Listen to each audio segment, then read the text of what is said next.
Hi guys, ಬೆಳಗ್ಗೆ ಹೇಳಿದ್ರಲ್ಲೇ ನಮ್ಮ ಅತ್ತೆ ರಂಗೋಲಿ ಎಲ್ಲ ಹಾಕಿಬಿಟ್ಟು ಕಾಫಿ ಮಾಡ್ಕೊಂಡು ಕುಡ್ದಿದ್ರು. ನಾನೊಂದು ಲೋಟ ಹಾಲು ಕಾಸ್ಕೊಂಡು ಕುಡ್ದು, ಹಾಗೆ ನಿನ್ನೆ ಮಾಡಿದ ಬಿರಿಯಾನಿ ಉಳಿದಿತ್ತು, ಅದನ್ನೇ ತಿಂದ್ಬಿಟ್ಟು ಒಂದು ರೌಂಡ್ ಹೊರಗಡೆ ಹೋಗಿ ಬರೋಣ ಅಂತ ಹೇಳಿ ನಮ್ಮ ಅತ್ತೆ ಮಾವ ಅಥರ್ವಂಗರ್ಕೊಂಡು ಹೋಗಿ ಬಂದರು.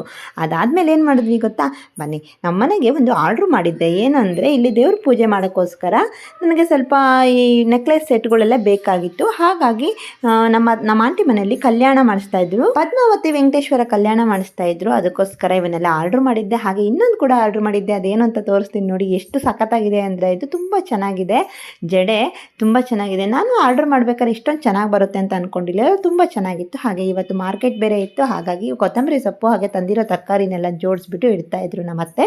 ಸಮೋಸ ಮಾತ್ರ ಮಿಸ್ ಮಾಡಲ್ಲ. ನಮ್ಮ ಮಾರ್ಕೆಟಿಗೆ ಹೋದಾಗ ಸಮೋಸಕ್ಕೆ ಸಾಸಕ್ಕೊಂದು ತಿಂತಾಯಿದ್ರು, ಅದೇನೋ ಟೇಸ್ಟ್ ಅಂತಾನೆ ನಮ್ಮ ಅಥರ್ವ, ಅವನಿಗಂತೂ ತುಂಬಾ ಇಷ್ಟ. ಹಾಗೆ ಎಲ್ಲ ಸಮೋಸ ತಿಂದ್ಬಿಟ್ಟು ರಾತ್ರಿ ಊಟ ಮಾಡಿ ಮಲ್ಕೊಳ್ಳೋಷ್ಟೊತ್ತಿಗೆ ಟೈಮ್ ಆಗೋಯ್ತು.